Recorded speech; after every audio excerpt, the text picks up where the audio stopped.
my baby boy. Hi Wonder, it's me, Sandro, and today I'll be showing you or teaching you how to achieve my everyday Budo look. So now I'll be spraying my fresh formula. Yeah. It's Hello Hydration. I think it's for for dry skins like me.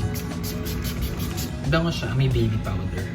So after na mag-spray, patuloy ng konti, and then maglagay tayo ng foundation. I'm using Maybelline New York Fit Me. So ano ba shade to? Warm nude. Before talaga, hindi ako nag-makeup. Like nung freshman ako, parang sinasabi ko na, hindi ako mag-makeup, hindi ako yung ganung bakla. Kasi hindi pa ako ganun ka-open sa diba?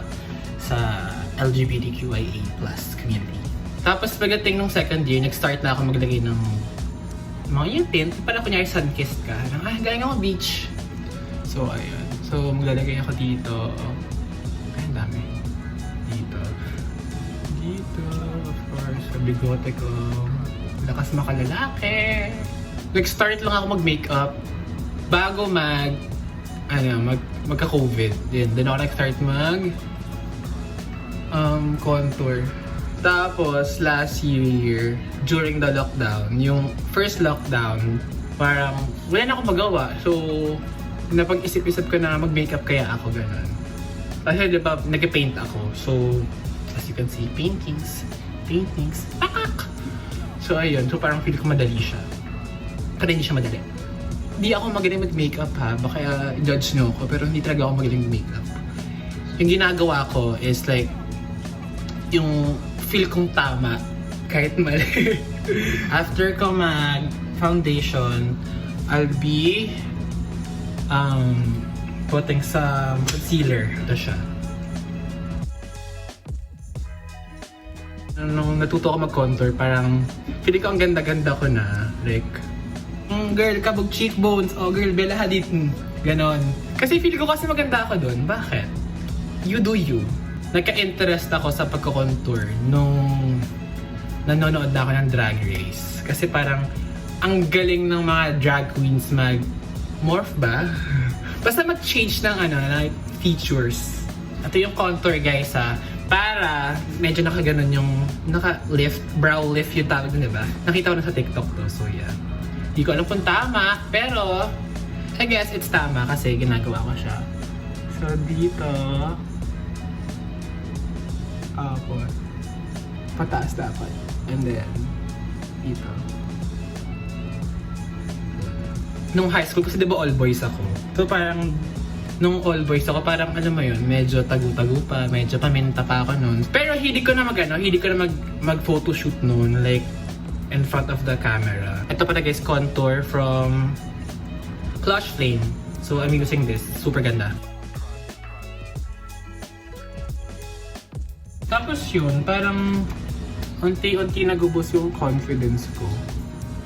Tumaas yung confidence ko at the same time, medyo na-insecure ako. Kasi diba in the Philippines parang pag afam ka, pag foreigner ka, parang model ka agad, ganun. Kaya buti na lang, nagiging na siya, like may mga designers or like mga photographers na kumukuha ng models na talaga na hindi mo kang afam. So, kita niyo yung difference. Medyo kumain na mata ko. So, contour na tayo. My favorite part of my makeup routine. So, ang contour na ginagamit ko is dalawa. Isang liquid, isang powder. So, I'll be using again yung Clutch Flame. Pero nagka-contour ako, dito dapat mga galing sa taas. Baba. Ganon. Hindi ko siya nilalagay sa ilalim ng ng cheekbones ko, like sa medyo taas ng, hindi naman taas, pero bago mag-ilalim, so yung middle part.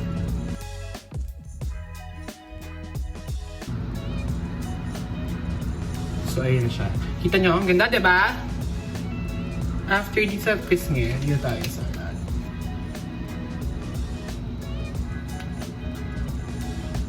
during the lockdown last year, sobrang bored na ako. Like, kaya bumili ako ng makeup. Kasi ngayon TikTok, ang dami ko nakita ng nag-makeup, gano'n. Tapos, ang dami ko tinaray. Like, tinaray ko yung naglalagay ng glue dito. Girl, tsaka! Ang tsaka ko, di bagay. So yun, jawline tayo. Tapos, naglalagay ako dito. Tumaas siya. Dot lang. Sila, konti. So, ang stroke nyo dapat guys, pataas. Kasi parang it makes your it makes your face lift. And then, sa nose naman tayo. Pag nag-nose contour ako, ganun ulit. Dot.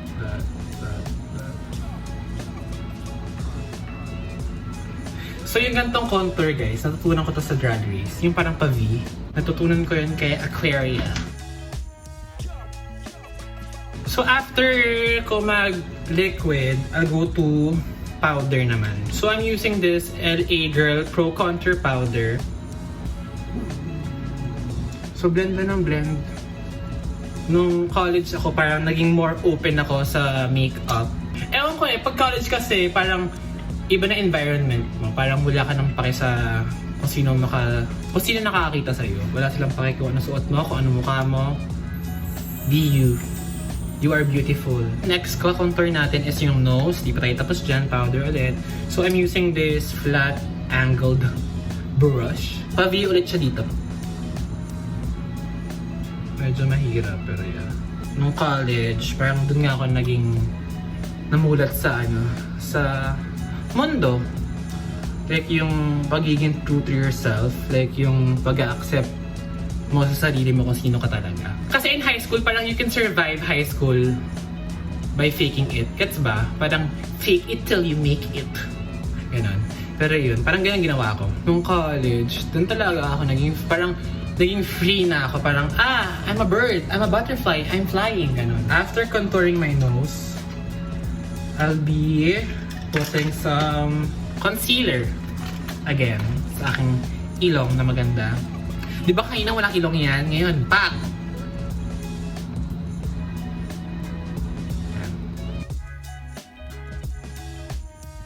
So yun, nakapag-contour na ako ng nose ng ganyan. As you can see, medyo rough pa siya. So beauty blender. Tapos, ayun guys, share ko lang. Lalo kong inaccept yung sarili ko, like nung nakapag-XX na ako, yung sa Elephant. It's a safe place for people who are, part of the community, and kahit yung outside of the community. Parang people that are very accepting and very welcoming. Swear. So, ayun ang aking face. So, after doing my contour, dun ako sa blush. This Beachy Color Snap. May parang makeup artist na nag-makeup sa akin. Tapos ginagamit niya yung ganito ng sponge. So wala lang. So ginawa ko. Ayun siya. Okay lang guys kung sobrang marami siya. Kasi colorette, very pigmented nga siya na makeup. At the same time, very blendable. After na, maglalagay pa ako ng konti sa nose. Parang kunyari, sun-kissed ka kasi hindi ka nakalabas ng bahay, diba? So, kunwari, sun-kissed ka. Pero hindi naman kita to kasi naka-face mask tayo. So after putting my blush, ito na, mag-lashes na ako. So, after curling my lashes, mascara. So, I'm using this, the Falsies Lash Lift by Maybelline New York. Pag nagmamascara ako, twice or thrice ako naglalagay. Kasi gusto ko makapag-keep yung eyelashes ko.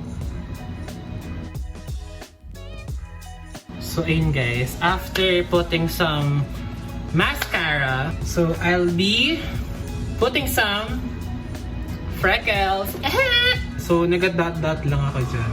I'm using Sunny's Life Brow.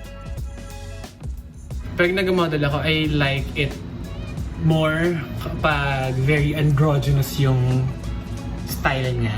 Very thankful talaga ako sa generation natin ngayon.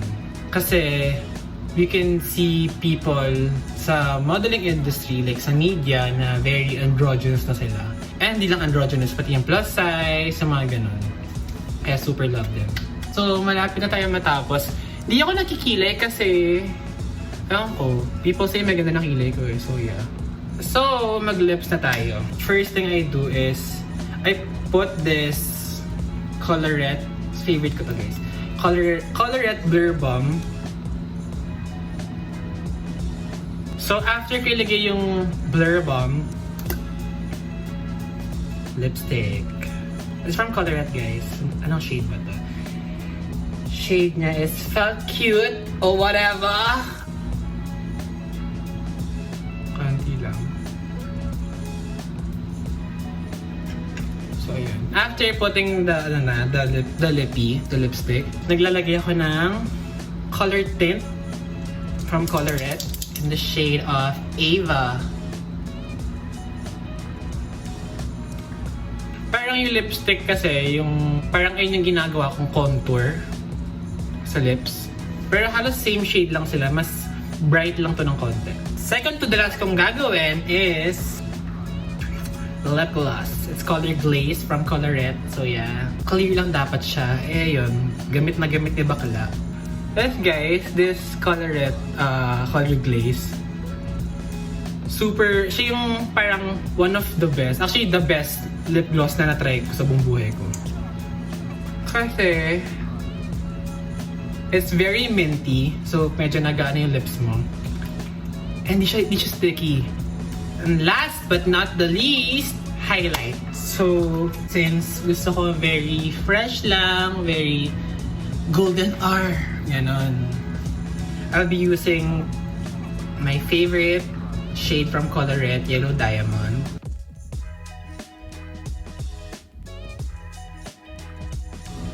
So I hope naman, no? Well, actually, nan-normalize naman na yung pag-makeup ng lalaki in the Philippines, no?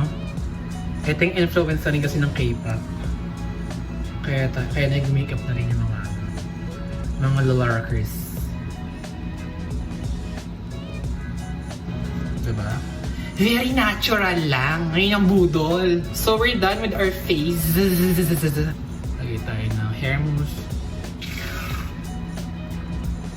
Before leaving the house, mag-check muna kayo sa sarili nyo sa mirror sa bahay at sa phone. Magkaiba kasi minsan parang akala mo makapal. I mean, akala mo hindi siya makapal. Pero pagtingin mo sa lamin, shocks! Ang kapal. So that's it guys for today. Thank you so much, Wonder, and thank you guys for watching this everyday budol look. Thank you! Thank you! Thank you!